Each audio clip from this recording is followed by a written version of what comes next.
تقلید پوښتنه او د مذهب پوښتنه به په قبر او په حشر دواړو کې کېږي.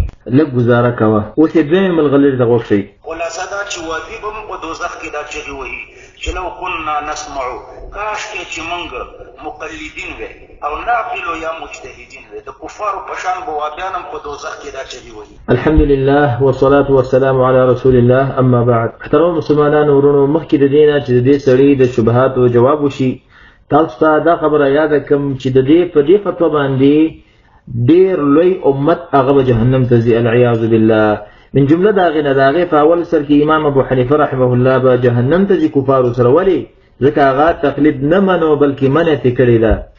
هغه فرمایي حرام علی من لم يعرف دلیلي ان یفتي بکلامي. دویم نمبر امام احمد رحمه الله به جهنم ته ځي، العیاذ بالله، ځکه هغه هم پرې منع کړې ده. هغه وایي لا تقلدني ولا تقلد مالکا ولا الثوري ولا الاوزاعي خذ من حيث اخذوا. د مسلمانانو زما تقلید هم مه کوئ او مه د امام مالک تقلید کوئ، مه د ثوري کوئ، مه د اوزاعي کوئ. هغه څه څیزونه چې هغې د کوم ځای نه کوم دلیل اخیستی دی. همدغه رنګې امام شافعي رحمه الله، امام مالک د اختصار د وجې نه د هغې اقوال دا ټول به ځي. نو دا د دې د فتوې نتیجه شوه محترمو. دویمه خبره د دې ادله، اول دلیل د پیش کړی د شاه عبدالعزیز دهلوي رحمه الله تفسیر. نو دغه تفسیر دغه باطل عزتمند دی. څو وجونه، اوله وجه دا ده چې دا تحریف دی د الله په کتاب کې، ځکه دغه معنا دا نه د الله پیغمبر کړې ده، نه صحابو کړې ده، او نه تابعینو کړې ده، نه امام ابو حنیفه رحمه الله کړې ده، دا چې وایي تقلید واجب دی، او نه یو عالم کله په دې دومره پیړو کې، صرف په 14مه صدۍ کې یو عالم حنفي راپاڅېږي د ټول امت خلاف کوي او د خپل تعصب او د تقلید د وجې نه داسې تفسیر کوي. دویمه وجه د بطلان د دې تفسیر دا ده چې دغه مخالف دی د ټول امت د تفسیر نه، د صحابو د تفسیر نه. جلیل القدر صحابي عبدالله بن عباس رضی الله عنه تفسیر کوي چې لو كنا نسمع ای نسمع الهدى او نعقله، منګه کاش کې منګه اورېدلی وی هدایت. آیا هدایت اوس معنی تقلید دی او که نه قرآن او سنت دی؟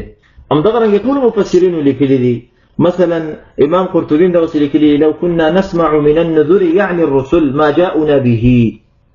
کاش کې موږ د انبیاو نه اورېدلي وی، د انبیاو د خبرو تمنا به خلک کوي. همدغه رنګې امام الطبري رحمه الله، مفسر القاسمي، همدغه رنګې ابن کثیر وغیره ټول مفسرینو دا لیکلي دي. درېیمه وجه د بطلان هغه دا ده که چېرته تا سره دا ومنو چې د دې آیات دغه معنی شو قبر کې به تپوس کېږي، نو تا نه دا پوښتنه کوو چې د صحابو نه ونیسه تر 14مې پېړۍ پورې دغې عالم پورې دا دومره امت چې وفات شوی د هر چا نه به هغه په قبر کې تپوس کېږي د تقلید. نو آیا ستا دې په الله قسمي هغې به ورته هلته څه وایي په قبر کې په حشر کې چې الله دې تپوس کوي چې تا تقلید ولې نه کوو؟ نو هغې به څه وایي چې موږ ته خو د الله پیغمبر نه ویلي تقلید کوئ، صحابه نه ویلي، تابعینو نه ویلي، 14مې زمانې پورې دا خلک به ټول انکار کوي چې موږ خو تقلید چا راته نه ویلي. نو آیا العیاذ بالله الله به ورته دا وایي چې تاسو پته نه وه چې په 14مه زمانه کې به یو مفسر پیدا کېږي او دا معنی به راښکاره کوي؟ او که چېرته دا وی چې نه هغې خلکو نه به تقلید تپوس نه کېږي، د صحابو نه ونیسه د 14مې صدۍ پورې به تقلید تپوس نه کېږي، تقلید تپوس به په هغې وخت کې کېږي چې کله په 14مه صدۍ کې شاه عبدالعزیز دا معنی ښکاره کړه. په دې باندې تاسو سره څه دلیل دی چې بس د موږ نه قبر کې به تپوس کېږي، د دې نه پورته خلکو نه به نه کېږي؟ د الله بنده څه په ګډوډو دې سر دی.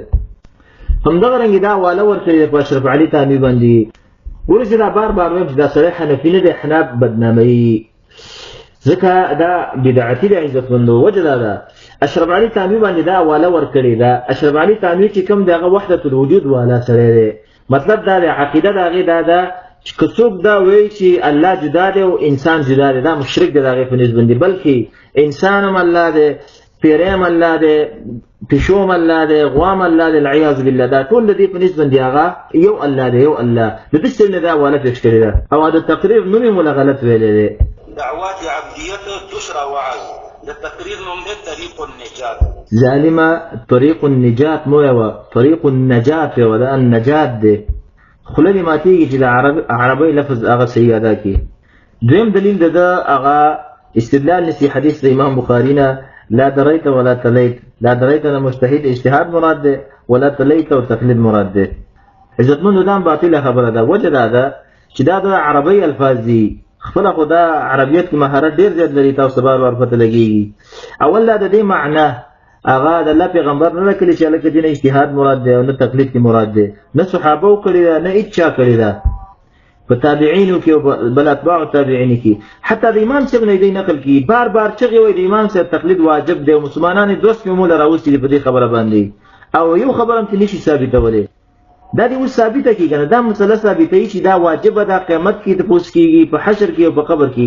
د الله بنده د امام صاحب نه خو یو څه پیش کا دلیل هغه د لسمه صدینه هغه ته نسی دلته هم بل یو شارح نه هغه ته دلیل نسی دا خبره راخلی د امام صاحب د څه شو دا تقلید څه شو دا هغه تدوین د دین څه شو.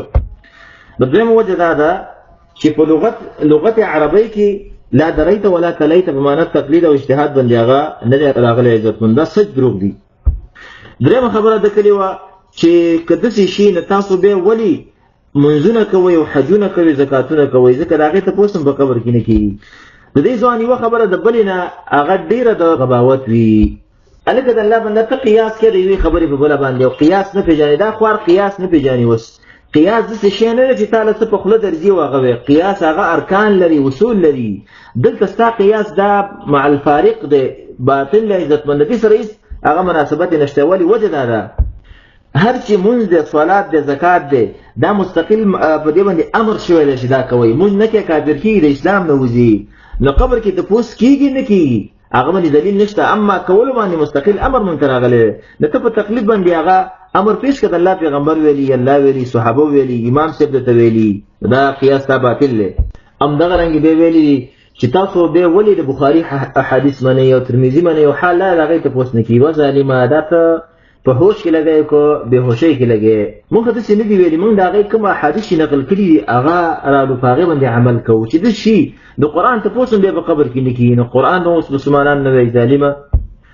محترم دا د دې خبرې دی دا ید الذي او دا عقل له دی باندې دا خبرې کوي او بل د تعجب خبره دا چې اول سر کې لګي ځان لپاره دا د لوي ایزولیشن شو چې قبر کې د بوسکی او حشر کې د بوسکی شپږ منټه خبره کړې ده د خبرې په اخر سر کې به ته بزامن شروع کړي رد کوي چې دا چا ویلي دي چې د تقلید او د دې تاسو په خبر کې تاسو هغه ته غوښتئ اوس په کوم آیات او حدیث کې دا سره غلي دي چې د مجتهد تاسو په ضرور په قبر کې کیږي یا د داسې مجتهد پر راهنمایي کې په دین عمل وکړي چې داغه په باره کې په قبر کې پوښتنه کیږي دا شرط چې د مجتهد تاسو په قبر کې درنه کیږي حکم آیات او حدیث کې راغلی دی.